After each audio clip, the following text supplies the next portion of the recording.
Assalamualaikum warahmatullahi wabarakatuh. Salam sejahtera bagi kita semua. Salam, salam budaya, salam kebajikan. Baik, di pertemuan yang ke-11 ini, saya akan membahas tentang konsep pemrograman berorientasi dengan objek. Baik, sebelumnya saya akan memperkenalkan diri terlebih dahulu. Untuk nama saya yaitu Putra Aljian Jaya, mahasiswa Bina Sarana Informatika, jurusan Sistem Informasi semester semester 2. Lanjut, kita akan menerangkan tentang yang sudah saya bilang dari awal tadi ya, yaitu konsep pemrograman berorientasi dengan objek. Untuk pokok bahasanya yaitu yang pertama pengenalan pemrograman berorientasi dengan objek, yang kedua yaitu pengenalan objek dan kelas, yang ketiga karakteristik OOP, yang keempat kelebihan OOP, yang kelima pemrograman terstruktur dan pemrograman berorientasi dengan objek. Baik, lanjut ke pokok pembahasan saja, yaitu yang pertama yang langsung pengenalan dengan pemrograman berorientasi dengan objek. Itu ada 3 poin. Yang pertama yaitu program berbasis dengan objek atau OOP. Yang kedua, objek dapat menerima pesan atau message atau terus mengolah data dan mengirim pesan ke objek lain. Kemudian membentuk interaksi antar objek. Yang ketiga yaitu objek bersifat independen atau berdiri sendiri.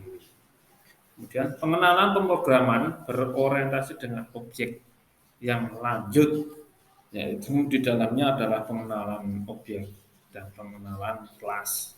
Objek adalah representasi sebuah entitas yang memiliki makna tertentu yang menjadi perhatian atau pemandangan. Kemudian segala sesuatu yang ada di dunia adalah objek. Sebagai contoh aja, manusia, bunga, hewan, mobil, kursi, sepeda, dan lain-lain. Kemudian setiap sistem terdiri dari objek. Kemudian ada evaluasi dan pengembangan sistem disebabkan oleh interaksi antara objek-objek di dalam atau di luar sistem. Kemudian kita masuk ke kelas. Apa sih kelas? Nah, kelas merupakan tempat untuk membuat objek, merupakan blueprint yang mendefinisikan variabel-variabel atau metode secara umum. Kemudian untuk objek merupakan hasil instansiasi dari suatu kelas yang proses pembentukannya objek dari satu kelas disebut dengan instantiation. Untuk karakteristik objek, yaitu di dalam karakteristik pasti ada atribut. Nah, di sini atributnya objek apa saja? Contohnya yaitu warna, tahun produksi, manufaktur, dan kecepatan. Kemudian untuk atribut, atribut adalah data yang membedakan antara objek satu dengan objek yang lain.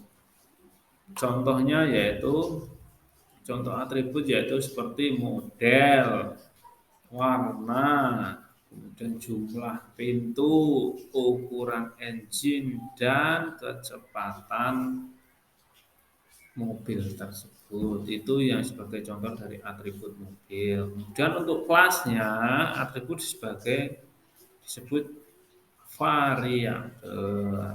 Lanjut, kemudian adalah kita menerangkan ke atribut. Atribut itu ada 2, yaitu atribut lanjutan, atribut untuk tiap objek dari kelas yang sama. Tiap objek mempunyai dan menyimpan nilai atributnya itu sendiri. Jadi setiap objek dari kelas yang sama boleh mempunyai nilai yang sama atau berbeda.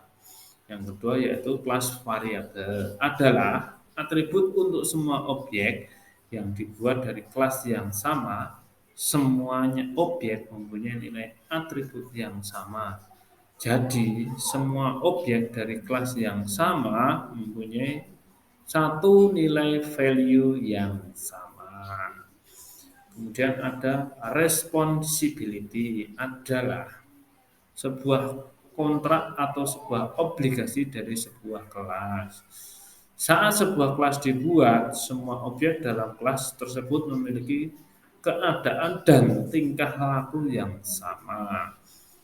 Saat sebuah kelas dimodelkan secara awal, yang baik adalah meresponsibilitas sesuatu dalam suatu kamus. Teknik seperti ini dinamakan dengan CRC. Di dalam kelas terdapat konstruktur. Nah, konstruktur adalah proses instansiasi objek dari kelas dilakukan pada operasi khusus atau sekumpulan instruksi. Kemudian konstruktor merupakan nilai awal untuk atribut objek baru. Konstruktor biasanya memiliki nama yang sama dengan kelasnya. Selanjutnya kita masuk ke karakteristik OOP. Karakteristik OOP itu ada 4. Yang pertama yaitu abstraksi, yaitu proses penyembunyian kerumitan dari suatu proses untuk permasalahan yang dihadapi. Kemudian enskapulasi atau pembungkusan berfungsi untuk melindungi suatu objek dari dunia luar, sehingga seseorang tidak akan mampu merusak objek yang terbungkus. Selanjutnya yaitu inheritasi. Kelas dapat menurunkan metode-metode dan properti-properti yang dimiliki pada kelas lain. Selanjutnya yang keempat yaitu polimorfisme adalah dapat diartikan sebagai kemampuan suatu bahasa pemrograman untuk memiliki fungsi-fungsi atau metode yang bernama sama tetapi berbeda dalam parameter dan implementasi kodenya atau dinamakan overloading. Untuk kelas dapat menggunakan fungsi yang ada pada kelas pewarisnya dan dapat mengimplementasikan kode yang berbeda dari fungsi pewarisnya. Ini dinamakan overriding. Kemudian tahapan perancangan pemrograman itu ada 4 ya. Yang pertama yaitu identifikasi kelas, meliputi atribut, ada responsibility dan operasi. Yang kedua, menentukan hubungan antara objek dan kelas. Yang ketiga, perancangan algoritma untuk operasi menggunakan desain struktur. Yang keempat yaitu pengembangan tes algoritma. Untuk kelebihan dari pemrograman berorientasi objek yaitu satu, menyediakan struktur modular yang jelas untuk program sehingga bagus digunakan untuk mendefinisikan tipe data yang abstrak di mana detail implementasinya tersembunyi. Yang kedua yaitu mempermudah dalam memelihara dan memodifikasi kode yang sudah ada. Yang ketiga, menyediakan framework untuk library atau kode di mana komponen software yang tersedia dapat dengan mudah diadaptasi dan dimodifikasi oleh pemrogramer. Yang keempat yaitu resiko kesalahan relatif kecil. Kemudian yang kelima, waktu debugging lebih singkat karena setiap objek tidak memerlukan debug setiap kali digunakan. Baik, itulah tentang konsep pemrograman yang berorientasi dengan objek. Untuk penjelasannya saya cukupkan itu dulu. Bila ada saran komentar untuk membangun, monggo cantumkan di kolom komentar. Saya cukupkan sekian. Wassalamualaikum warahmatullahi wabarakatuh.